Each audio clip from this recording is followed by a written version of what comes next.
cara aluna, tudo bem? Eu sou o professor Júlio Zamarian e sou o professor da disciplina de História do Brasil, República 2.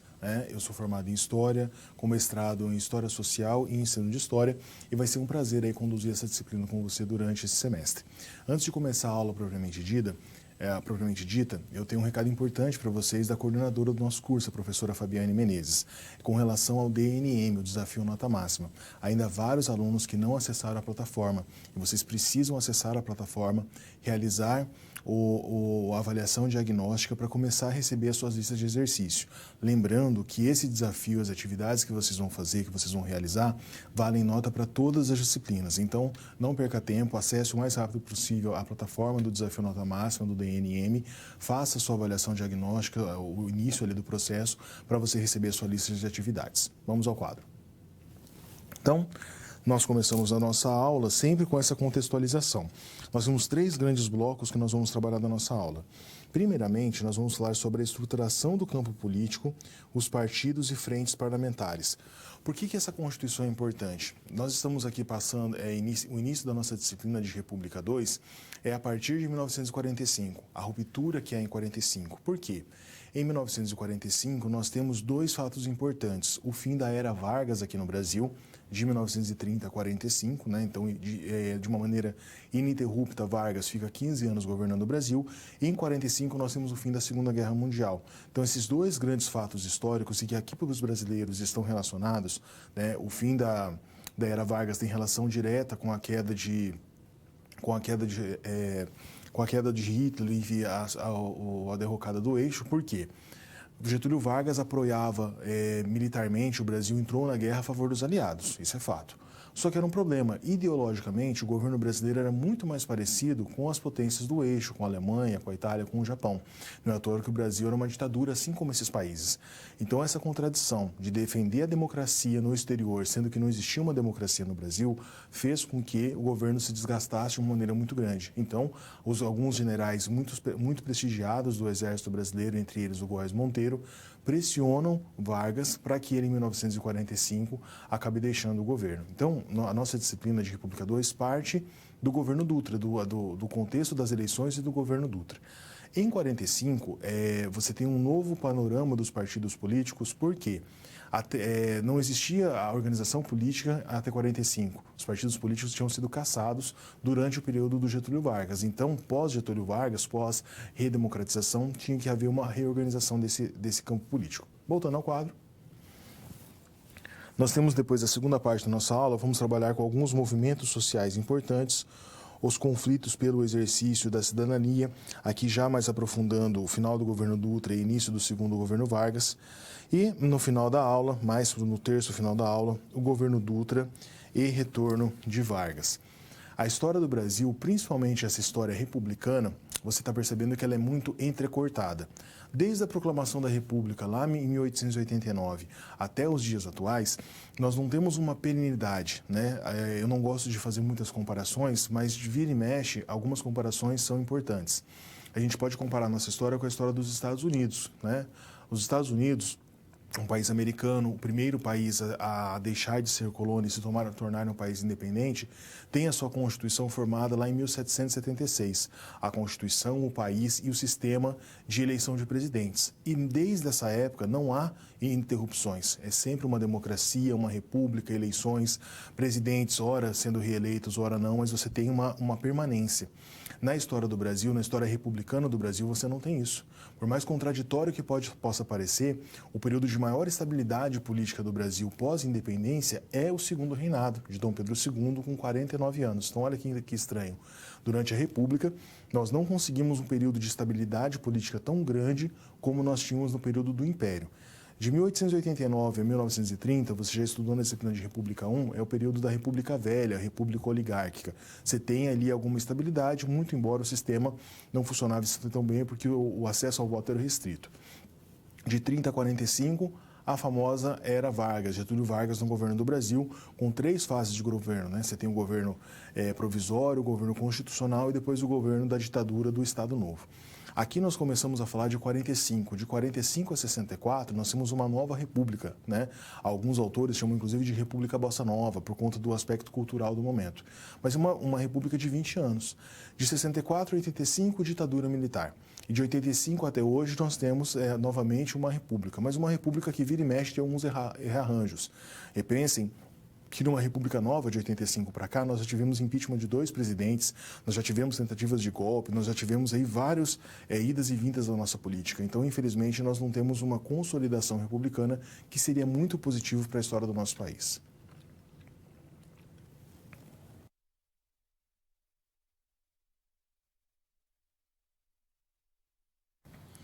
Trabalhismo, movimentos sociais e democracia. A estruturação do campo político, os partidos e as frentes parlamentares. Então nós vamos começar a falar um pouco como que era a organização política do Brasil a partir de 1945, quais eram os principais partidos políticos. Se hoje nós temos um pluripartidarismo muito grande, nós temos estamos beirando 40 partidos, há 38 oficializados, mas outros partidos que estão na fila aí tentando a sua oficialização, no panorama de 45 em diante, ele era bem mais enxuto. Você tinha algumas grandes forças políticas, algumas grandes lideranças políticas e começa assim a se organizar de uma maneira mais a contento. Vamos ao quadro. Então, nós temos aqui a chamada Lei Agamenon. Professor, por que é importante essa lei? Essa Lei Agamenon tem esse nome por causa do seu criador, o Agamenon Magalhães. Essa lei, eu fiz questão de colocar um número aqui para vocês, é a 7586 de 1945. Ela é a lei que recriou a justiça eleitoral no Brasil. Então, ela é uma lei importante porque ela vai reorganizar o panorama político do Brasil pós-ditadura do Estado Novo. Então, ela recria a justiça eleitoral, ela vai dizer quais serão as regras, por exemplo, para que um partido político fosse fundado. Então, esse partido tinha que ter estatuto, ele tinha que ser aprovado no Tribunal Superior Eleitoral, ele tinha que seguir várias regras. Então, todo o panorama político que se faz em 45 é por conta da Lei Agamenon, por isso que ela é tão importante. E, passadas várias idas e vindas, como eu já comentei com você, a gente não pode deixar de salientar que o nosso panorama político hoje, né, século XXI, ele não é igual àquele momento, mas ele é herdeiro daquele momento. Algumas regras dessa Lei Agamenon permanecem ainda hoje. Voltando ao quadro. Então, pós-Lei Agamenon, pós-organização da Lei Agamenon, nós temos aqui os principais partidos políticos do Brasil. Primeiro, a UDN, a União Democrática Nacional, que tinha lá como grande líder o Carlos Lacerda, e era o partido de oposição a Vargas no período anterior. Então, é um partido de oposição bastante forte. Nós temos o PSD, Partido Social Democrático, que apoiava Vargas e era composto pelas elites agrárias do país. Esse PSD, ele existe até hoje, mas ele não é exatamente o mesmo partido daquele período. Nós temos que lembrar o seguinte, de 45 a 64, nós temos um período republicano. Durante a ditadura militar, salvo engano, no ato institucional número 2, todos os partidos políticos do Brasil são extintos e surgem apenas 2, a Arena e o MDB. Então, nós temos um hiato aí de 20, 21 anos sem pluripartidarismo. Depois da redemocratização é que os partidos políticos voltam, né? Então, eles têm ali um hiato. Esse PSD ele tem uma característica diferente, né? Naquela época, ele não era o partido do Getúlio Vargas. Ele era um partido composto por boa parte da elite brasileira, mas era uma elite que apoiava Vargas. A dupla de partidos que era a base de apoio do Getúlio Vargas era o PSD e o PTB, que é o Partido Trabalhista Brasileiro. Esses dois partidos eram a base de apoio que sustentava o governo Vargas, que sustentou o governo Dutra, o governo JK.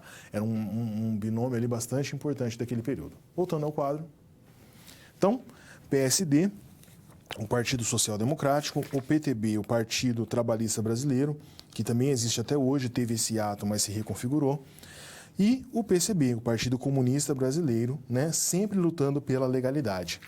O Partido Comunista, ele existe desde 1922, um ano depois do término da Revolução Russa, de 1917 a 1921. E o Partido Comunista Brasileiro, ele, durante vários anos, ele sempre lidou com essa parte da ilegalidade. Para vocês terem uma ideia, no período do Estado Novo, ele era considerado ilegal. Pós-redemocratização, 1945, 46, ele tem a chance de voltar a funcionar. Mas em 47 ele é posto na ilegalidade de novo, então ele funciona apenas 2 anos. depois sofre no período da ditadura militar e retorna hoje. Ainda é um partido que não tem uma abrangência muito grande, mas é importante para nós percebermos a pluralidade da nossa sociedade. Nós temos partidos políticos desde a extrema esquerda, partidos de centro e da extrema direita. Então é importante para a gente perceber aí a pluralidade da nossa sociedade. Todos os discursos devem ser respeitados, devem ser aí considerados num debate político, um debate republicano que pretende ser aí minimamente democrático. Voltando ao quadro, eleições de 45. Eu sempre comento, sempre falo para todo meu aluno, nós não podemos entender 1945 com a mente que nós temos hoje, né, no século XXI. As eleições em 1945, elas tinham um panorama bem diferente. Primeiro, hoje, nós temos muitas pesquisas eleitorais e essas pesquisas elas tendem a influenciar o eleitor. No Brasil, infelizmente, muitas pessoas têm aquela mentalidade, eu não posso perder meu voto. Então, você escuta muita gente votando naquele que é o líder da pesquisa, porque a pessoa pensa que se ela votar no terceiro colocado da pesquisa, ela está perdendo o seu voto. E não é assim. O interesse é que você expresse aquilo que você pensa, independente se o candidato vai ficar no primeiro turno, se ele vai avançar no segundo ou não, né? Naquele período não tinha primeiro e segundo turno. A eleição era feita em turno único, tá? Não existiam pesquisas de intenção de voto. Existiam algumas estimativas, mas nada muito organizado. Então era uma eleição diferente, uma eleição meio às cegas, meio escuro. Você descobria quem ia ganhar realmente no dia da eleição. Por que eu estou falando isso? Porque o candidato que era o favorito para vencer a eleição acabou não levando. Vamos voltar ao quadro. O favoritismo era desse cara aqui, olha, o brigadeiro Eduardo Gomes. Você percebe que os militares estão muito prestigiados pós-45 por conta da vitória na Segunda Guerra Mundial e o Brasil teve uma participação que não foi a maior participação, mas era uma participação importante.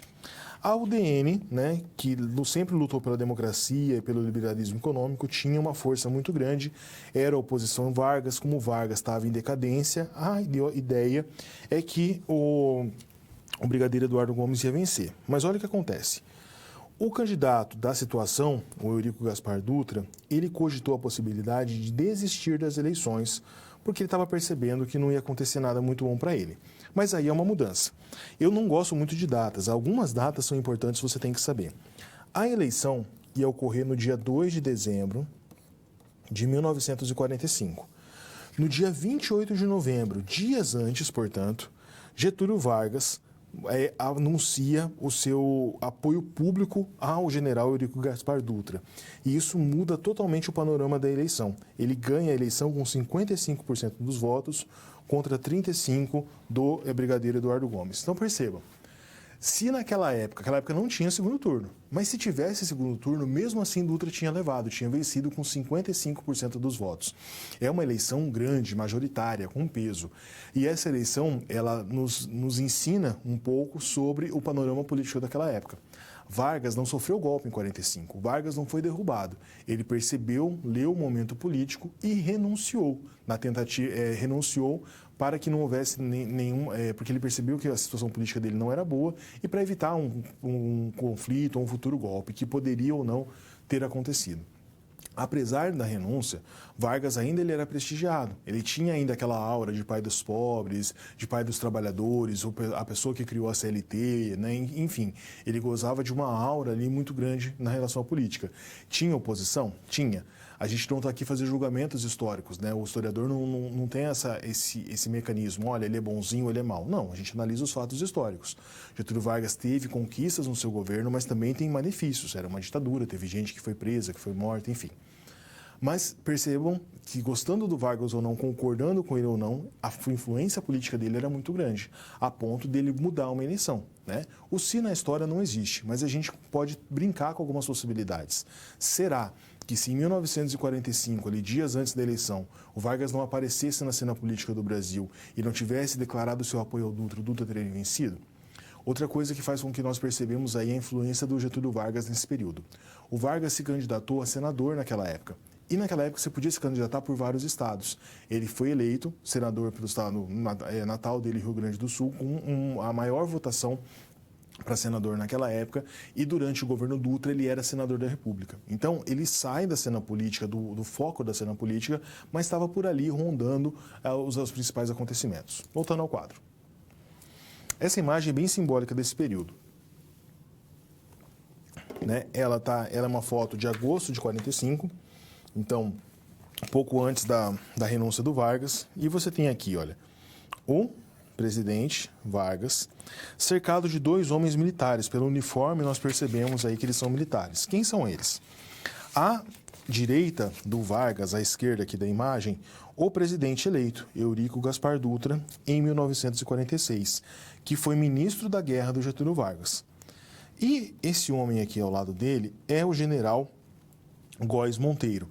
O general Góes Monteiro ele está muito ligado em 2 momentos históricos importantes, em 1930 e em 1945. Tá? Em 30, o Góes Monteiro foi uma das pessoas que ajudou a liderar a chamada Revolução de 1930, que colocou Getúlio Vargas no governo. E em 45, ele foi uma das pessoas que estavam articulando, né, o possível golpe que acabou levando aí a derrocada de Vargas quando ele renunciou. O que essa imagem nos mostra? Apesar de pensarmos numa rivalidade política, esses atores políticos não eram rivais do Dutra, Vargas, o próprio Góes Monteiro. Eles estavam muito mais unidos do que separados. Então mostra a força que o Getúlio Vargas ainda tinha nesse panorama político e a grande influência dos militares. Percebam que a influência dos militares ela é crescente desde o fim de 1945, da Segunda Guerra Mundial. Alguns historiadores vão salientar que essa importância é grande desde a vitória da Guerra do Paraguai, lá em 1870. E ela tem o seu ápice no período da ditadura militar. Mas isso é assunto para outro momento.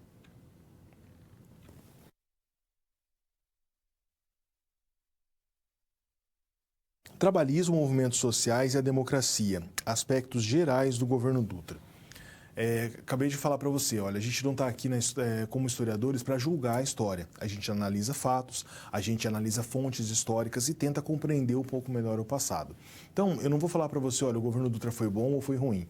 Teve aspectos positivos, aspectos negativos, como todos os governos. Vamos ao quadro. Governo Dutra, 1946 a 1950, né? Naquela época, você está percebendo também, você não tinha direito à reeleição e o mandato de presidente era de 5 anos. Então, primeira grande coisa do governo Dutra era o retorno à democracia. Ele fez essa transição. E essa transição, por meio da Constituição de 1946, que o próprio Dutra chamava de livrinho. Né? Dizem aí os biógrafos que, quando ele tinha uma dúvida sobre o que ele ia fazer, ele falava, olha, vamos consultar o livrinho. Era um governo conhecido por ser um governo muito legalista. Tá? Não existia direito de greve, ou melhor, ele existia, mas só se fosse setores essenciais. E aí vem a grande piada, porque a lista de setores essenciais era gigantesca. Então, dizia-se no jargão da época que só poderia ter greves em perfumarias. Então, é um governo legalista, um governo que faz a transição de uma ditadura do Estado Novo para um governo democrático, um governo republicano, mas ainda tinha algumas heranças. Esse direito à greve não era muito bem visto, né? O direito do voto feminino, né? Alguns avanços também acontecem. Voltando ao quadro. Então, nós percebemos, volta-se a ter o direito de voto feminino, lembrando que esse voto feminino ele começou a existir na Constituição de 1934, lá no governo Vargas, e foi mantido, governo presidencial de 5 anos e casamento indissolúvel. Professor, mas se o casamento continuava indissolúvel, ou seja, não havia possibilidade de divórcio, por que você colocou isso no slide para a gente ver? Porque em 1945, a discussão que houve no Congresso, na época da Constituinte de 46, para saber se ia ter o divórcio ou não, ela foi muito grande, muito acalorada. Você tinha, inclusive, algumas deputadas que tiveram voz naquele período. Então, mesmo o casamento continuando a ser indissolúvel, ou seja, não poderia ter divórcio, só o fato de ter essa discussão já é algo importante, já mostra que essa sociedade é uma sociedade que está em mudança. Lembrando, nós temos que tentar entender, né, isso não é possível, a mente das pessoas lá na década de 40. Então, como elas pensavam? Qual que era o conceito de moral daquela época? O que elas achavam que era certo e o que era errado? Qual que era o panorama político? Isso faz parte do métier, do historiador, e é importante para a gente não cometer anacronismos, não julgar, aí, entre aspas, um período histórico tão importante. No próximo quadro.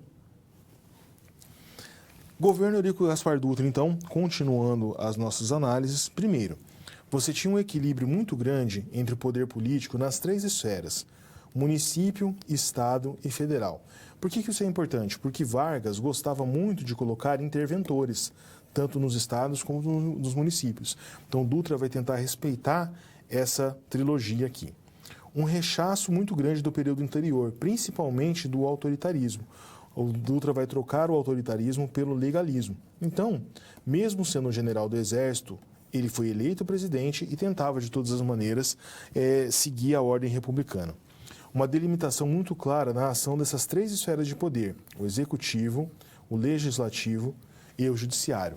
Aliás, esse equilíbrio é algo importante para a nossa sociedade que muitas vezes falta. Muitas vezes a gente vê esses três poderes se degladiando: o executivo querendo mandar no judiciário, o judiciário querendo mandar no legislativo e assim por diante. Então, o governo Dutra, tentando se afastar um pouco da herança do Vargas, ele respeita, para começar, as três esferas: município, estado e governo federal, e ele também busca um equilíbrio nesses poderes, né, no poder executivo, legislativo e judiciário. Então, nesse lado, né, de volta à República, de volta à democracia, o governo Dutra consegue ali ter alguns avanços bastante importantes.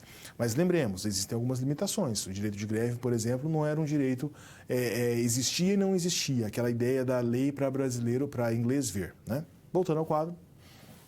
De novo uma imagem, essa imagem também é bastante interessante. Aqui nós vemos, na verdade são duas imagens, né? Na imagem à esquerda, o presidente Eurico Gaspar Dutra, ao lado aqui do presidente norte-americano Harry Truman, né? O presidente mais famoso dos Estados Unidos durante a Segunda Guerra Mundial era o Roosevelt, mas o Roosevelt já tinha ficado doente e o Truman que assumiu a presidência. Agora, repara isso daqui, nós estamos essa imagem está na frente da Casa Branca, você consegue ver a Casa Branca aqui ao fundo. Dá uma olhada na recepção que eles estão fazendo para o presidente Dutra. Você tem uma parada militar, olha, carros aqui, você tem uma banda, você tem a bandeira do Brasil hasteada e escrito em português, não está escrito em inglês: seja bem-vindo, presidente Dutra. Por que isso é interessante? Isso mostra uma visão um pouco diferente que se tinha do Brasil naquele momento, né? Esperava-se que o Brasil, pós-Segunda Guerra Mundial, se tornasse uma potência regional, né? E era importante para os Estados Unidos atrair a parceria com o Brasil naquele momento. A gente percebe isso desde antes do governo Dutra, naquele período da Segunda Guerra Mundial, que o Roosevelt bate tanto na ideia da política de boa vizinhança, para ter os povos americanos próximos dele. Então, era uma ideia de atrair o presidente Dutra nesse momento, pensando no contexto histórico da Guerra Fria, o alinhamento político que o Brasil vai fazer com os Estados Unidos. Tem um livro que é interessante, que fala um pouquinho dessa política da boa vizinhança, que se chama Seduções Impressas, de uma historiadora chamada Aline Locastre. Então, se você tiver curiosidade, pode dar uma olhada nesse livro, que ele também ajuda a entender um pouco melhor dessa política aí da boa vizinhança. Fato é que a visão que se tinha do Brasil daquela época era mais positiva do que a gente tem hoje, e principalmente tinha-se a importância para o presidente Truman do alinhamento político com o Dutra. Aí você vai falar bem para mim: professor, mas e hoje? Apesar de nós termos problemas, o Brasil ainda tem uma visão positiva, né? Para nós, brasileiros, muitas vezes, pensando de uma maneira mais geopolítica, analisando aí a sociedade, nós chamamos os estadunidenses, os norte-americanos, de imperialistas, por conta da ação política dele muito forte.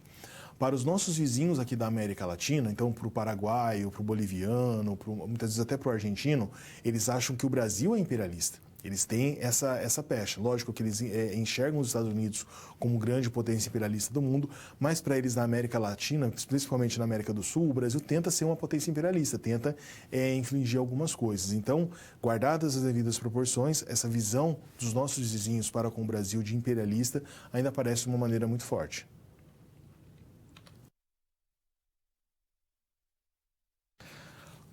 Movimentos sociais, conflitos pelo exercício da cidadania, a cidadania no governo Dutra. Então, algumas características aí do governo Dutra. Primeiro, perseguição ao comunismo. Nós não podemos esquecer do contexto histórico que nós estamos vivendo. O contexto histórico pós-45 e até o início final da década de 80, 89, 90, 91, quando você tem o colapso do mundo comunista e a transição para repúblicas naqueles países, nós tínhamos esse período, ou a Guerra Fria. Então, o Brasil está inserido nesse contexto da Guerra Fria. Então, há uma perseguição grande aos comunistas no Brasil. Não é à toa que, em 1947, o Partido Comunista Brasileiro ele acaba sendo posto na ilegalidade, né? Ser comunista, na época, era algo tão ruim que virara sinônimo de xingamento, de ofensa, né? Aquele que era vagabundo e comunista estavam andando juntos. Então, essa era a visão que se tinha daquele período. Por conta, principalmente, dessa influência norte-americana, né? O Brasil vai aceitar essa influência norte-americana, que também era uma influência financeira. Não pensem que era só por geografia ou por ideologia, mas os Estados Unidos apoiavam financeiramente ações do governo brasileiro, empréstimos, indústrias multinacionais. Você tem todo um conglomerado também importante naquele período. Mas fato é, o Brasil se alinha politicamente aos Estados Unidos, se alinha politicamente, economicamente e politicamente ao capitalismo e faz uma perseguição muito dura aos comunistas no Brasil. Voltando ao quadro. Um debate que, com uma nova roupagem, é um debate que aparece até hoje na nossa história. Liberalismo ou controle estatal. Professor, o que é esse liberalismo? O que era o controle estatal? Qual seria a postura do governo? Quando a gente fala em liberalismo, nós estamos pensando, né, lá na pós-Revolução Francesa, liberalismo econômico, Adam Smith, as redes de regulação do mercado. Então, o liberalismo tão quisto no Brasil é uma cópia do liberalismo dos Estados Unidos, ou seja, um governo mínimo, um governo que não interfere na economia, que não interfere nas ações, que deixa a população se autorregular, que deixa você ter aí liberdades as mais variadas. Esse liberalismo pode ter um lado positivo e negativo. É positivo no aspecto econômico para as pessoas poderem criarem, poderem empreenderem, mas numa sociedade tão desigual quanto a brasileira, ele tende a aprofundar ainda mais as desigualdades sociais. E qual que é o controle estatal? O controle estatal é aquela ideologia de um Estado mais potente, um governo mais inchado, um governo com um funcionalismo mais organizado e um Estado que regula várias áreas. Ele regula a política, ele regula a economia, existe um aparato burocrático maior. Esse controle estatal também tem aspectos positivos e negativos. Ele tende a proteger mais a população mais pobre, a tirar as desigualdades sociais. Mas um Estado inchado pode favorecer a corrupção. Então, esse debate que até hoje existe, né, o que é bom? O liberalismo é avassalador, um controle estatal muito rígido, ele existe desde aquela época. E o governo Dutra ficava nesse limiar. Ele fez a transição para a democracia, ele tinha alguns aspectos regulatórios, mas tinha a pressão do liberalismo, principalmente por conta do alinhamento político com os Estados Unidos. Voltando ao quadro. Um crescimento econômico que é inegável, tá? Principalmente no aspecto industrial. As indústrias começaram a ser incentivadas principalmente no governo Vargas e continuaram a ser incentivadas também no governo Dutra. Para a gente ter uma ideia de como que era esse crescimento, o PIB do Brasil de 48 a 51, então no meio do governo Dutra, né, que foi de 46 a 50, cresceu em média 8%. Então, quando a gente vê hoje nas notícias o nosso PIBinho, né, o PIB do Brasil, muitas vezes ele está quase negativo ou cresce ali 0,3%, dificilmente chega a 1%. Pensar que naquele período, em média, num intervalo ali de 3, 4 anos, o PIB crescia 8%, é algo bastante importante, é algo bastante estranho até para nós. Então, nesse aspecto econômico, no aspecto da industrialização, o governo Dutra transcorria muito bem. Voltando ao quadro. Eleições de novo. 1950. Perceba os 3 partidos políticos que eu já citei aqui representados. O PTB, que era o partido do Getúlio Vargas, a UDN, que era a oposição, e o PSD. O professor, você não falou que o PSD era um partido que apoiava Vargas? Sim. Tanto que esse Cristiano Machado, que era o candidato do PSD, durante a eleição, ele foi boicotado por próprias lideranças políticas do PSD. Dizia-se na época que ele foi cristianizado, ou seja, ele estava fora totalmente da perspectiva. Então, nós temos a eleição com 2 candidatos conhecidos, né, o Vargas, que dessa vez deixou de ser senador e foi novamente para ser candidato. Naquela época não podia ter reeleição, então o Dutra não poderia continuar o governo. O Eduardo Gomes, de novo pela UDN, de novo pela oposição, e um candidato ali que angariou pouco mais de 20% dos votos. Voltamos ao quadro, deixa eu só explicar uma coisa para vocês. Perceba o seguinte, ó. O Vargas ganhou com 48% dos votos, quase 49%. É uma eleição robusta? Claro que é. O Eduardo Gomes não chegou a 30%, e o Cristiano Machado aqui pulverizou um pouquinho dos votos com 31%. Mas se a gente lembrar da eleição de 1945, a eleição do Dutra, o Dutra ganhou a eleição com 55% dos votos. Então, o Vargas, que tinha sido tão importante, tão decisivo na eleição de 45 para o Dutra assumir o governo, aqui ele já perde um pouco das suas intenções de votos. Mesmo que você considere que pessoas que votaram no Cristiano Machado votariam no Vargas, ainda assim é uma queda. Então é aquela ideia, o brasileiro tinha uma ideia positiva do Vargas, mas o tempo passa, as pessoas se esquecem, o panorama político também vai se modificando. Então a gente tem que começar a analisar esses pequenos detalhes, mas que fazem muita diferença. Voltando ao quadro. Coloquei uma citação aqui de um grande historiador brasileiro, o Caio Prado Júnior, no seu livro História Econômica do Brasil. Ele está falando daquele período de grande prosperidade, 51, 52. Olha só o que ele vai dizer. Da experiência dos anos de 51, 52, que é exatamente o período lá do crescimento do 8% do PIB, ficou sobretudo a lição, infelizmente não bem assimilada, de que o desenvolvimento industrial do país exige medidas muito mais profundas. Então, peraí. Teve um desenvolvimento industrial, sim, mas por que ele exige medidas mais profundas? E de natureza muito mais geral que simples providências fundadas em circunstâncias excepcionais, ou seja, que não eram regra, eram só exceções. Como foi a momentânea e precária valorização dos mercados internacionais de nossos produtos de exportação. O que o Caio Prado Júnior está dizendo e está criticando aqui? Ele falou que teve um crescimento industrial, mas esse crescimento industrial ele é uma exceção à regra. E se ele só aconteceu pela valorização dos nossos produtos para exportação, ou seja, contexto pós-Segunda Guerra Mundial. O Brasil não foi atacado, o Brasil participou da guerra mandando soldados. Os Estados Unidos a mesma coisa, só que numa proporção muito diferente. A Europa começa a se reerguer em 45. Então, de 45 até 55, 56 é um período de reconstrução da Europa. E nesse período, o Brasil consegue, entre aspas, surfar numa onda de grandes exportações, porque os mercados europeus estavam em recuperação. Assim como ocorre em 1929 e 30. Lembra que em 1929 tem aquela grande crise dos Estados Unidos, o crash da Bolsa de Nova York, porque a economia europeia havia se recuperado e aquela grande onda de exportação dos Estados Unidos cessa.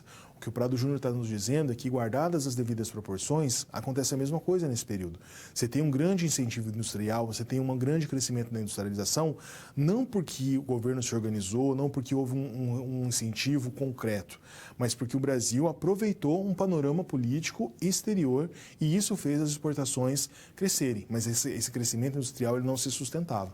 Então, por isso que é importante a gente não só ficar naquela história mais rasa, a gente poder analisar a fala de grandes historiadores, ler esses artigos, buscar esses livros, porque a partir daí a gente começa a ter uma análise um pouco mais aprofundada.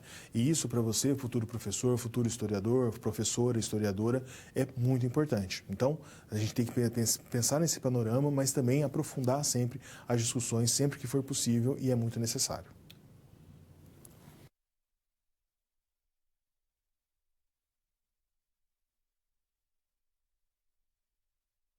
A nossa apresentação. Fim da linha. Preso, o ex-presidente Lula terá dificuldade de indicar um plano B às eleições para passar o bastão no comando do PT. Então, a situação problema brinca com o panorama político do Brasil, né?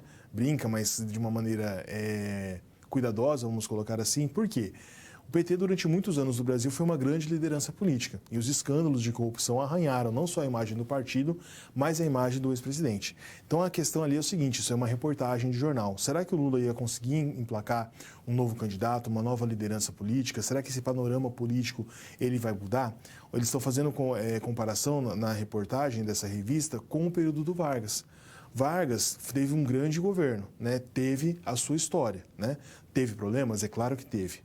Mas o Vargas conseguiu emplacar um sucessor, conseguiu fazer com que o seu partido continuasse forte? Não deu muito certo. Então, será que com o Lula no PT essa história seria parecida? Por isso a ideia, será que essa história é cíclica ou não?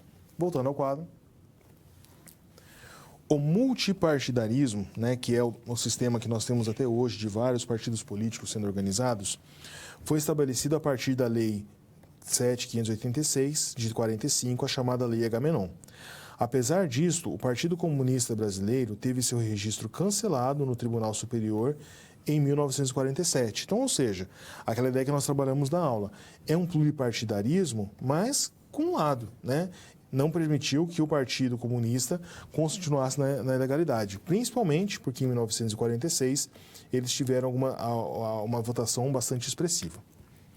Resolvendo, é de extrema importância que você compreenda o funcionamento e a estruturação do campo político brasileiro a partir de 45, pois é dessa forma, de alianças e de frentes parlamentares, que será possível entender o alinhamento bipartidário no regime militar brasileiro e também os desdobramentos e mutações partidárias no período da redemocratização em 1985.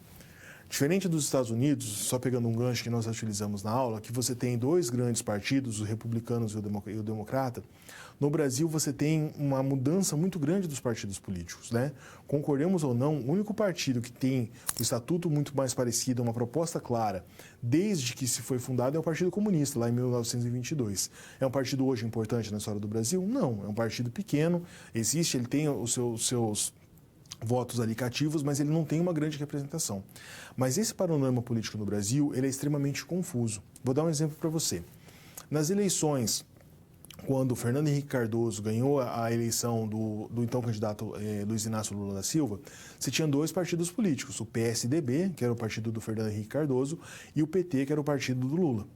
Nas conversas jornalísticas, nas conversas de senso comum, o Lula era colocado como um candidato de esquerda do PT e o Fernando Henrique Cardoso como um candidato de direita do PSDB. O PSDB era tido como direita. Se a gente pensar no contexto da ditadura militar, PSDB e PT não são partidos de direita e esquerda, os dois são partidos de esquerda. A diferença é que o PT dizia-se um pouco mais radical e o PSDB um pouco mais liberal. Quem que seria a direita? A direita era a Arena durante a ditadura militar, que desapareceu durante um tempo, né? Esses partidos de extrema direita ficaram meio que adormecidos e agora tem aparecido, né? Principalmente, talvez o partido de grande representação de direita hoje seja o PSL, né? O partido que era o partido do atual presidente. Então, o que acontece? Nós temos uma idas e vindas nesse partidarismo político muito grande. E conforme eu já falei para você, não tem como você analisar a ideologia, o estatuto e se identificar com 38 partidos diferentes, indo para 42, 45. Então, esse panorama, esse pluripartidarismo, que aparentemente é muito positivo, ele começa a ser pernicioso. Então, nós devemos criar regras para proibir os partidos políticos? Não. Mas talvez criar regras para que não seja tão fácil criar um partido político, né? Para que a gente possa ter uma penalidade com relação às ideologias, com o que esses partidos podem ou não fazer. Então, esses são alguns assuntos importantes.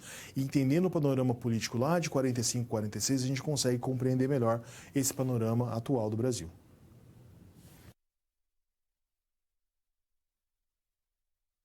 Nossa interação.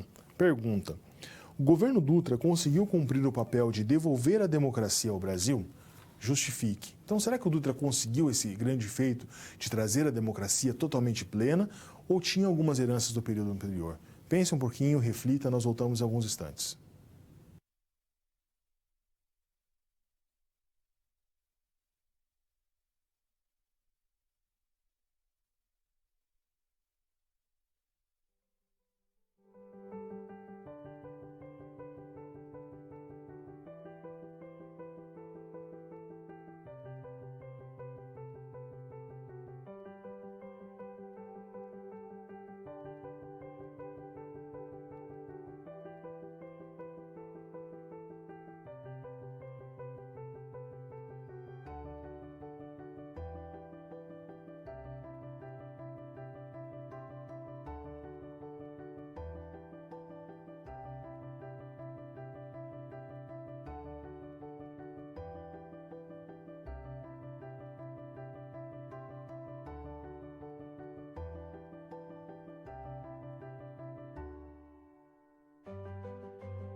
Bom, pessoal, agradeço aí as participações. A aluna Jéssica de Tapetinga diz o seguinte, que sim, que o governo Dutra conseguiu trazer o Brasil de volta à democracia se comparado aos governos anteriores. Jéssica, eu concordo 100% com você. Não é aquela democracia plena, robusta, com direito de manifestações, com direitos de greve, mas comparado ao período anterior, que era uma ditadura lá do Estado Novo, o Brasil sim voltou para uma democracia. Então, o governo Dutra ele consegue fazer essa transição de uma maneira adequada e o Brasil volta a ser uma democracia nesse período. Então, portanto, sim, o Dutra consegue fazer essa transição. Voltando então ao nosso quadro, à nossa aula.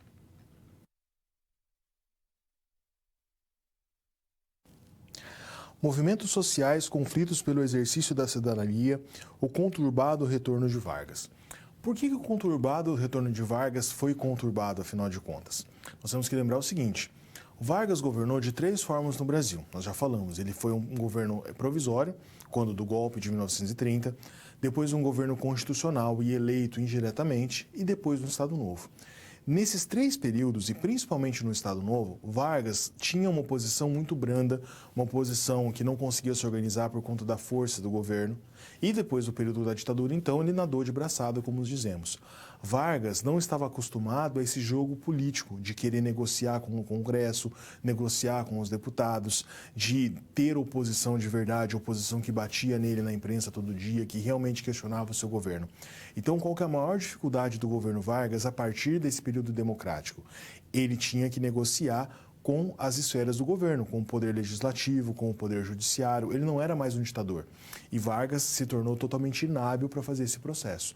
O homem que, depois de Dom Pedro II, que mais governou o Brasil durante 19 anos, e olha que engraçado, depois de 15 anos governando o Brasil, foi a primeira vez que ele foi eleito presidente, né? Então, uma eleição principal, há uma esperança muito grande que nesse retorno ele pudesse aí sanar alguns problemas do Brasil, mas infelizmente o governo dele foi um governo bastante conturbado, um governo que não lembrava em nada o período de prosperidade anterior, e esse é um dos motivos que explica a derrocada do seu governo. Vamos ao quadro. Então, primeiro, uma grande dificuldade do governo Vargas de governar sem a ditadura. Vargas tem a eleição em 50, né? Sempre assim, a eleição em 50, começava em 51, ele teria que governar 5 anos. Então, o seu governo só acabaria em 1955, né? 51, 52, 53, 54, 55. É abreviado pelo suicídio um ano antes.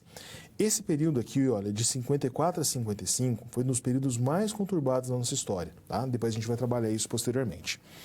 Uma forte oposição da imprensa e dos políticos.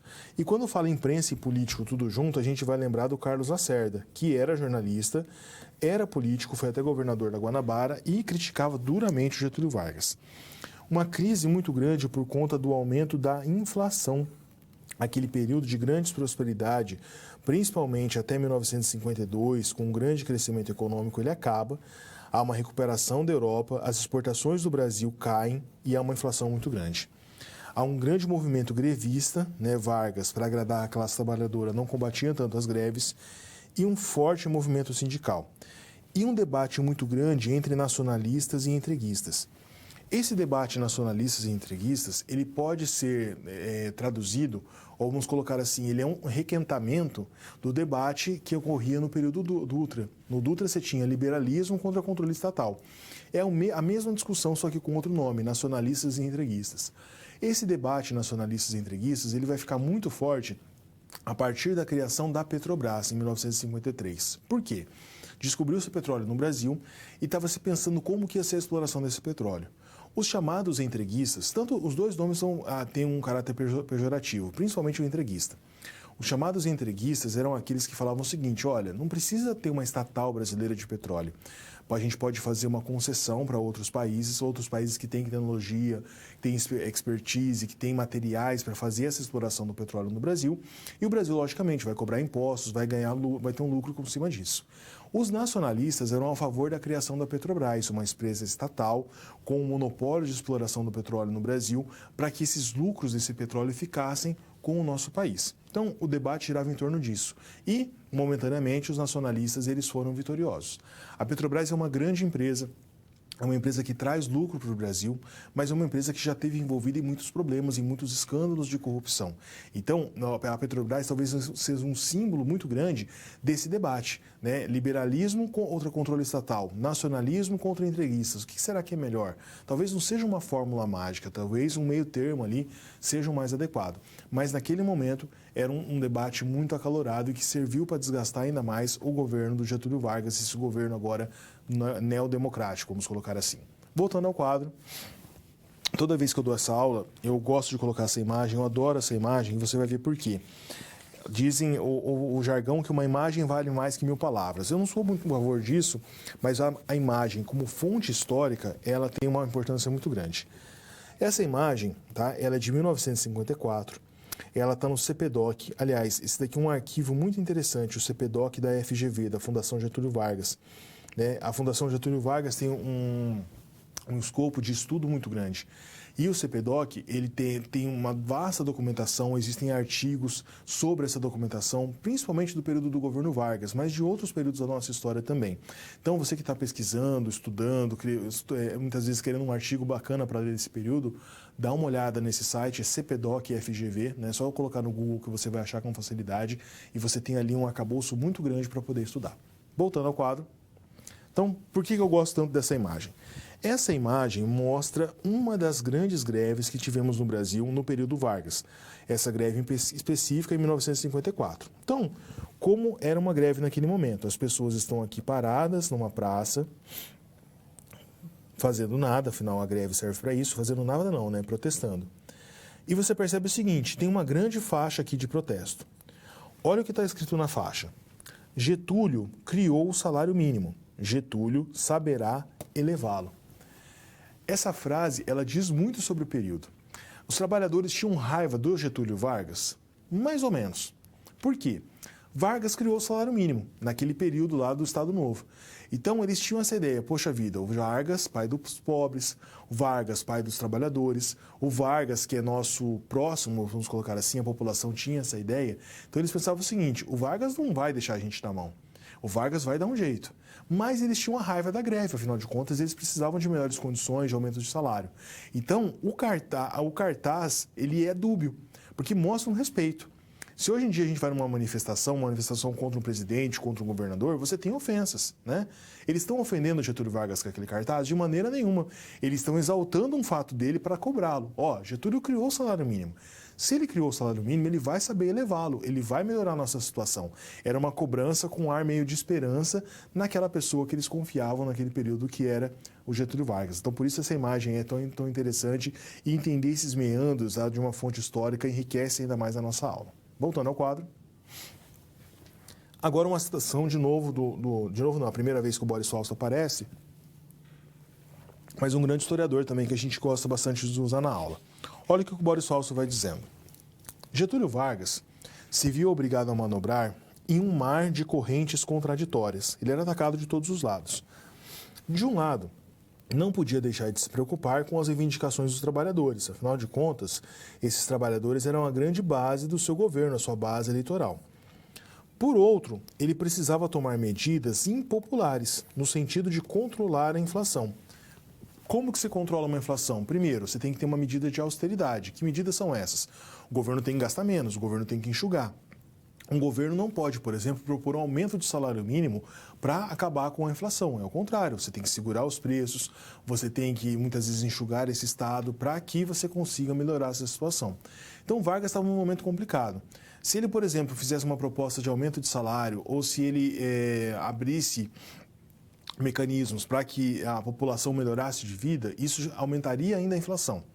Se ele toma medidas para acabar com a inflação, medidas de autoridade, essa base trabalhadora do governo dele vai abandonar.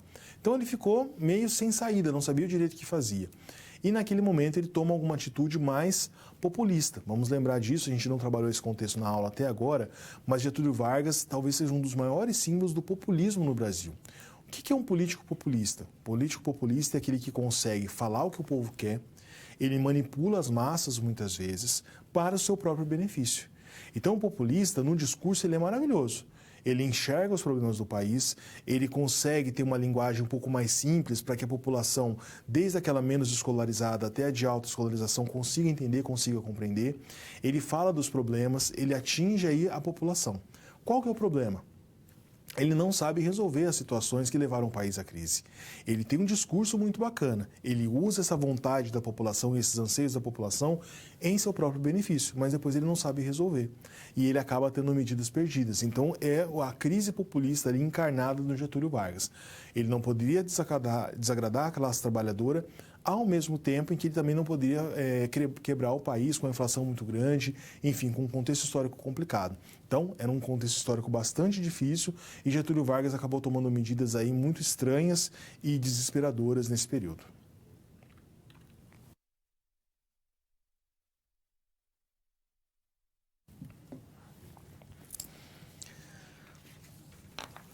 Crise e o fim do governo Vargas, a derrocada política, né?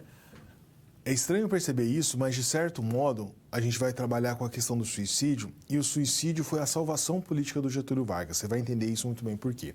Vamos ao quadro. Essa imagem é uma provocação, tá? Essa imagem tá eu tirei do Diário do Centro do Mundo, mas existem vários sites. E uma imagem bastante eloquente. Primeiro, o Getúlio Vargas, quando da criação da Petrobras, em 1953, tá? Sujou a sua mão aqui de petróleo para mostrar que o Brasil tinha petróleo. E o ex-presidente Lula, da época da descoberta grande do pré-sal, aqui com o bonezinho da Petrobras, vestido como um operário, sujou a mão também de petróleo. Olha como é que esses políticos, no geral, tá, gente? Eu não quero ser partidário aqui, nem esse é meu papel. Mas os políticos se atentam ao detalhe. Eu fui pesquisar isso porque eu fiquei curioso. O Lula, ele é destro, ele escreve com a mão direita. Volta na imagem para mim, por favor. Repara o seguinte. A mão que está suja é a mão esquerda, justamente a mão que ele teve a amputação do dedo. Pergunto para vocês, isso é por acaso? Não. O dedo decepado é uma marca registrada do Lula. Então ele sujou a mão de petróleo para fazer isso, para mostrar que era o Lula. Você acha que ele sujou essa mão de petróleo à toa? Muito provavelmente ele viu essa imagem do Getúlio Vargas, né?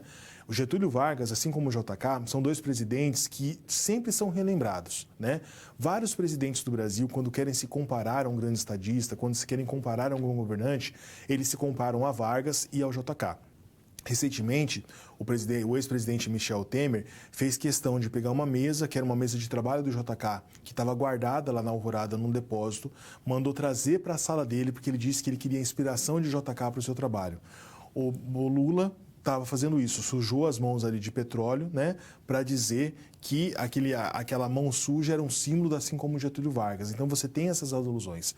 Professor, por que você está falando isso numa aula de Getúlio Vargas? Porque eu estou falando o seguinte, estou tentando mensurar para você o tamanho desse mito, vamos colocar assim, Getúlio Vargas na história política do Brasil, a ponto de até hoje ele ser rememorado, ele ser relembrado, sendo que faz quase 100 anos aí do início do seu governo lá em 1930. Então, essa figura política era muito grande. E um dos motivos que explica esse dimensionamento da figura política de Vargas é o suicídio. Vamos ao quadro. Queda de Getúlio. Nós temos uma proposta de 100% do aumento do salário mínimo que gerou revoltas e protestos. Essa proposta de 100% do salário mínimo foi do ministro do Trabalho do Getúlio Vargas, né? Um rapaz chamado João Goulart, que depois foi presidente do Brasil, o último presidente do Brasil antes do período militar.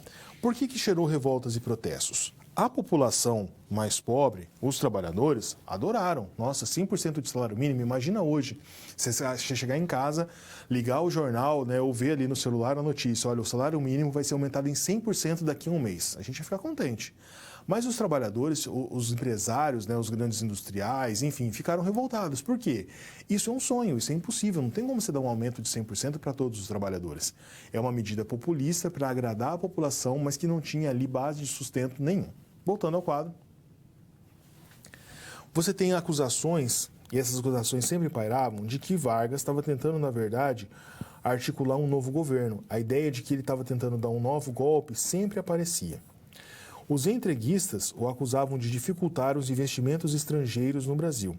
E daí há dois grandes movimentos aqui que são importantes para entender a derrocada do presidente Vargas. Primeiro, o atentado a Carlos Lacerda e segundo, o manifesto das Forças Armadas. O que acontece? Nós tínhamos aí algumas bases de sustento do governo Vargas. Além da classe trabalhadora, o exército, os militares também o apoiavam de uma maneira muito forte, né? Desde lá do período anterior, do período do Estado Novo. Carlos Lacerda, um jornalista, né, conhecido naquela época, já se aventurava no meio político e um dos símbolos maiores da UDN. O Carlos Lacerda sofreu um atentado na rua do seu apartamento no Rio de Janeiro, na Rua Toneleiros. E nesse atentado ele foi acertado no pé, mas ele não morreu. O segurança dele, né, que estava junto com ele, que era amigo, próximo a ele, né, o general Rubem Vaz, é que morreu. E Rubens Vaz, ele era uma pessoa política e um militar importante naquele momento. Então, o assassinato do Rubens Vaz fez com que as pessoas, ou melhor, com que o exército parasse de apoiar Getúlio Vargas. Mas por quê? Foi Vargas que mandou matar? Isso nunca foi provado. Mas as investigações levaram e acusaram o segurança pessoal do Vargas, um homem chamado Gregório Fortunato, que aparece perto de Vargas em várias fotos e era chamado de Anjo Negro, porque protegeu o Getúlio Vargas e porque era um homem negro. E ele foi acusado de ser assassino. Então, se provasse ou não que ele era assassino, não importava mais, porque as investigações levaram para o Palácio do Catete. Então, uma das grandes bases de apoios do Getúlio Vargas naquele momento, ela se esvaiu, que era exatamente os militares. Então, você tem esse manifesto das Forças Armadas exigindo a renúncia do Vargas. Então, a partir daí, a sua derrocada, o fim do seu governo era uma questão de tempo. Voltando ao quadro. De novo aqui um pedacinho do Boris Fausto. Olha só o que ele está dizendo para a gente. Diante das denúncias de corrupção e do assassinato do major... Aqui, pessoal, vamos corrigir. É Rubens Vaz, tá? Não Carlos Vaz. A figura do presidente perdeu legitimidade. O clima de incerteza política vinha acompanhando de aprofundamento de divisões nas Forças Armadas. Então, a partir desse manifesto, depois da morte do Rubens Vaz, o governo do Getúlio Vargas entrou numa crise muito grande e era uma questão de tempo, né? De novo, sempre falo para você, o se na história não existe, a gente brinca com conjecturas, mas a gente pode pensar o seguinte, se o Vargas não tivesse cometido suicídio, muito provavelmente ele não terminaria o seu governo. Lembrando o seguinte, a gente estava em 54, ele tinha aí pelo menos mais 1 ano e meio de governo, ele cometeu suicídio em agosto. Pressões políticas de todos os lados, a classe trabalhadora não o apoiava mais, os militares não o apoiavam mais, a imprensa cada vez mais batendo nele e muitas vezes com razão por conta que o governo não era bom naquele período. A classe política também olhando para ele desconfiado. Então, o panorama naquele período seria uma renúncia ou um golpe, ele ser retirado do governo de alguma maneira. Mas ele teve uma atitude trágica e essa atitude trágica aí acabou catapultando, vamos colocar assim, o seu legado político.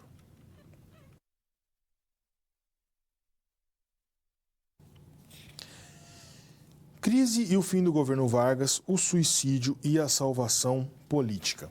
Nós já falamos disso, mas por que a salvação política? Aquela ideia coloquial de senso comum de que uma pessoa morre e a gente não lembra dos defeitos dela, a gente só lembra das qualidades, ela foi maximizada no período de Getúlio Vargas. Quando Getúlio Vargas cometeu o suicídio, as pessoas muitas vezes esqueceram de que a inflação estava alta, de que havia um desemprego muito grande, que a criação da Petrobras, pelo menos no primeiro momento, ainda não tinha engrenado, ainda não estava funcionando muito bem, que você teve o atentado da Rua Toneleiros, tudo isso foi colocado em segundo plano, porque a comoção nacional por conta da morte do Vargas, ela foi muito grande. Vamos ao quadro. Eu separei aqui uma reportagem, uma imagem, para a gente ter essa ideia. Primeiro, esse jornal, A Última Hora, né, com a grande manchete, matou-se Vargas. Então, o suicídio dele na capa do jornal. O presidente cumpre a palavra. Olha só que interessante. Um homem que cumpre a palavra, muitas vezes é um homem bem visto, não um homem mal visto. E o Getúlio Vargas, em um dos seus discursos, ele tinha dito, só morto sairei do catete. Eu não saio do catete, só saio do catete morto. Por que ele falava isso? Porque em 45 ele já tinha renunciado. Então, na ideologia dele, o que ele falava? Eu não vou renunciar de novo. Só morto eu saio do catete. Então, lembra que eu falo para vocês, análise da fonte historiográfica, no caso aqui a reportagem do jornal, a capa da reportagem. Só a ideia. Eles poderiam ter colocado, ó, matou-se Vargas, o presidente cometeu suicídio no dia tal, tal e tal. Mas as manchetes já mostram pra gente um cunho de apoio, né? Vamos voltar na imagem. Olha só, essa frase, cumpriu a sua palavra, um homem que cumpre a sua palavra, é um homem que ele é muito bem visto na sociedade. E aqui embaixo está a frase dele. Então, é um pequeno detalhe, mas ele mostra um posicionamento do jornal, que era um posicionamento de boa parte da população naquela época. O presidente cumpriu a palavra, ele falou que só ia sair morto e ele teve a hombridade de fazer isso. Esses valores eram muito fortes naquele período. Voltando ao quadro. Essa outra imagem também eu acho bastante interessante, tá? É uma imagem, aqui está a referência para vocês da Aventuras na História. É o caixão do Getúlio Vargas. Você percebe o seguinte, ele é um caixão, provavelmente um vidro, um acrílico aqui, mas dá para ver, olha, o cabelo do presidente, a sobrancelha e aqui as mãos. Então foi um funeral em caixão aberto. Eles fizeram questão de deixar a população chegar perto do Getúlio Vargas para se despedir do pai dos pobres, do pai dos trabalhadores. E eu quero que vocês reparem o seguinte, olha a expressão das pessoas, né? Não parece que morreu um presidente da República, que é uma figura política distante. Parece que morreu um parente, uma pessoa amiga, uma pessoa próxima, uma pessoa benquista. Então essa imagem nos ajuda e nos reforça a ideia de que, depois da morte, o Getúlio Vargas foi alçado a uma outra dimensão política, né? Se esquecem os problemas que geraram esse suicídio e se fala do suicídio propriamente dito, né? Tem a sua carta testamento, a gente vai ver um trechinho dela daqui a pouco, mas nessa carta testamento ele fala sobre isso, olha, eu fui pressionado, eu não queria me matar, eu não queria sair do governo, mas essas forças estranhas que ele não domina muito bem, me forçaram a isso.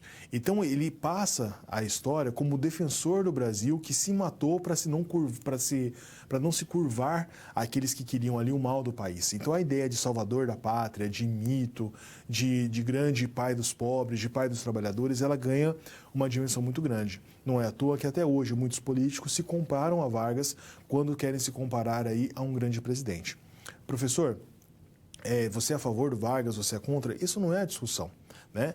É o que eu falo para você. Todos os governos têm aspectos positivos e negativos. Nós, na história, nós estamos analisando os fatos, nós estamos aí estudando as fontes e, por meio dessas fontes, construindo uma narrativa. Mas o fato é, o suicídio catapultou a imagem do Getúlio Vargas como um presidente bom, benquisto e positivo. Voltando ao quadro, vamos ler agora um trechinho aí da sua carta testamento. A carta testamento, podem ver aqui o papel com a chancela do gabinete do presidente da República, feita de próprio punho e depois digitada. Olha só o que ele dizia. Lutei contra a expoliação do povo, contra o roubo do povo. Lutei contra a expoliação do Brasil, lutei contra a expoliação do povo. Tenho lutado de peito aberto. Percebam o seguinte, é um presidente da República, letrado, escreve muito bem. Ele colocou 1, 2, 3 luteis em 4 linhas. Isso é descuido? Não, isso é proposital. O ódio, as infâmias, a calúnia não abateram meu ânimo.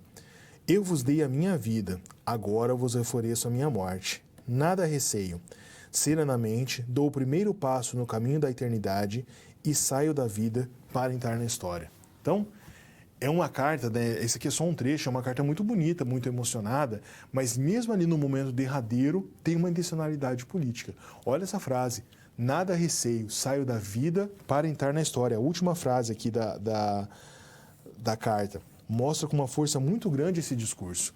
E, realmente, ele saiu da vida para entrar na história, tanto que até hoje a gente está discutindo, não existe um curso de História do Brasil republicano, República I, República II, que não fale de Getúlio Vargas. A quantidade de artigos, de reportagens que você encontra sobre Vargas, sobre esse período, são muito grandes e não é à toa, né? É um personagem muito importante da nossa história que, com esse ato de desespero, acabou aí tendo a sua imagem salva pelos anos aí da história.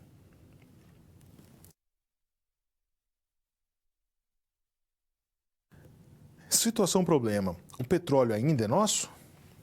Por que a Petrobras foi fundada sem a participação estrangeira, tendo em vista os benefícios técnicos e financeiros que essa relação poderia ter trazido? Seria muito fácil você ter a fundação da Petrobras junto com uma Exxon, por exemplo, que era a grande empresa da ESSO dos Estados Unidos. O Brasil era alinhado politicamente com os Estados Unidos. Seria muito mais tranquilo para eles fazerem isso. Mas a ideia da Petrobras ser criada uma empresa estatal 100% nacional tem a ver com a ideologia do nacionalismo. Se a gente pensar, não é só a Petrobras. Você tem a Companhia Siderúrgica Nacional, você tem a Vale do Rio Doce. É uma época de criação de várias empresas multinacionais, empresas nacionais, né, para fortalecer essa ideia do nacionalismo, para fortalecer o Estado. A ideologia de um Estado controlador, ela crescia muito nesse período em detrimento das ideologias do liberalismo econômico. Voltando ao quadro. É possível responder a essa pergunta a partir do estudo das políticas econômicas internas e externas do governo Dutra e do governo Vargas. Então, a gente percebe pelas políticas dos dois governos essa transição, tanto na década de 40 quanto na década de 50, e da análise dos grupos em disputa naquele contexto. Quais são os grupos em disputa? Os nacionalistas e os entreguistas, né, que eram lá o liberalismo e o controle estatal, e que é uma discussão meio requentada, mas existe até hoje, né? Qual que é o melhor? É um liberalismo econômico, é uma liberdade econômica muito grande, ou o governo deve interferir, deve ter agências reguladoras para que a coisa não saia do controle? Como é que a gente faz um país prosperar? Como é que a gente diminui a desigualdade social ao mesmo tempo em que a economia, que a industrialização prospera? Então, é um debate que existia na década de 40 e 50 e que existe até hoje. Então, naquele momento, optou-se pela criação da Petrobras, uma empresa nacional, uma empresa estatal, e foi positivo por alguns lados, por alguns ganhos, mas tem aí os seus malefícios também. Voltando ao quadro. Resolvendo. A disputa pelo controle do petróleo brasileiro foi a pauta de grande parte das décadas de 30 até a década de 50. A discussão sobre a abertura para o mercado internacional esteve em pauta naquelas décadas e, em alguma medida, permanece relevante até na atualidade, com o caso do pré-sal. O pré-sal já teve uma exploração diferente. A Petrobras tem uma participação, mas você teve alguns leilões para que empresas estrangeiras, em parceria com a Petrobras, pudessem fazer a exploração do pré-sal. E o pré-sal é engraçado, porque foi muito alardeado, foi politicamente muito levantado, mas a exploração passa por com alguns problemas, algumas dificuldades técnicas, por conta da profundidade que tem que se fazer essas escavações. Então, até hoje a Petrobras está aí, existe, forte, mas você tem ainda, infelizmente, ela ainda é usada com um viés político muito grande por diversos presidentes. Isso não é algo que acontece só com o presidente. Em vários momentos, a Petrobras ela é utilizada aí com um viés político muito grande. Vamos agora para a nossa interação.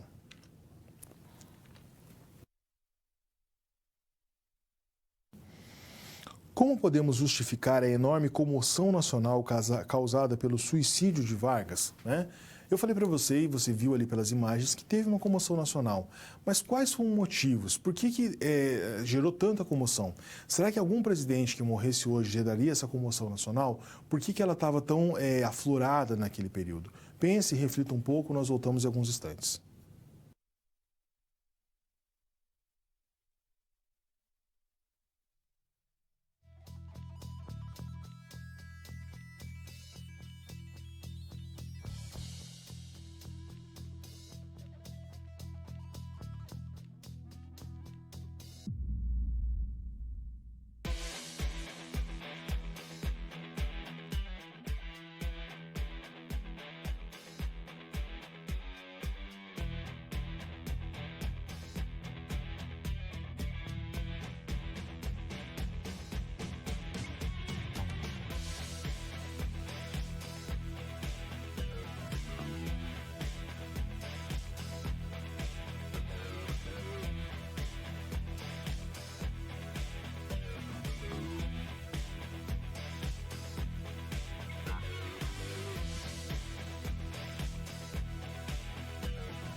Bom, pessoal, Itapetinga respondeu novamente dizendo o seguinte: essa grande comoção nacional ela é causada pelo populismo, né? Eu completaria o populismo e o suicídio, né? A notícia de um suicídio ela é muito impactante em qualquer momento, e o suicídio de um presidente da República naquele período foi muito forte. Além do suicídio, o populismo. Por quê? Vargas, durante muitos anos, ele construiu essa ideia de um grande líder. Essa ideia de um grande líder ela não veio à toa, né? Se nós lembrarmos o período do Estado Novo, de 37 a 45, o mesmo período anterior, você tem algumas ferramentas. Vamos falar, por exemplo, do DIP, o Departamento de Imprensa e Propaganda. O DIP não só censurava as pessoas ou os meios de comunicação que queriam falar mal do governo, mas ele também fazia propaganda a favor do governo, né? Até hoje nós temos ali a Voz do Brasil no nosso rádio, que era um mecanismo, um elo entre Vargas e a população, um elo direto ali naquele momento. Então você tinha as cartilhas, por exemplo, nas quais as crianças eram educadas com a imagem do Getúlio Vargas. Nos 1º de maio, Vargas sempre fazia um discurso muito grande, geralmente no estádio de São Januário, no Rio de Janeiro, e sempre nesse 1º de maio ele soltava alguma legislação trabalhista, algum benefício aí para a população, um aumento do salário mínimo. Então, pouco a pouco, por isso que o pessoal de Itapetinga, gostei da resposta, vocês estão de parabéns, Vargas construiu essa ideia, a ideia do pai dos pobres, a ideia dos pais dos trabalhadores, a ideia do nacionalista, daquele que não entrega o Brasil para o exterior. Enquanto ele comete o suicídio e na carta ele joga a culpa para esses entreguistas, para as forças externas, ele consegue aí unir essas duas forças. Então a oposição que havia para ele, infelizmente, acaba. E isso é uma cilada da história. A gente entende esse processo, eu e vocês entendemos esse processo. Mas isso apaga o fato de Getúlio Vargas foi um ditador? Não. Lembremos, por exemplo, de Graciliano Ramos, que era um grande escritor da época, que foi preso durante o governo de Getúlio Vargas. Isso para citar alguém famoso. Teve muita gente torturada, teve muita gente presa, teve muita gente morta durante o governo Vargas. Lembremos, por exemplo, de um caso bastante famoso da Olga Benário, que tinha engravidado do Luiz Carlos Prestes, foi presa, grávida, deportada para a Alemanha nazista, sabendo-se que ela era judia e ainda comunista, e foi torturada, a filha dela nasceu na prisão.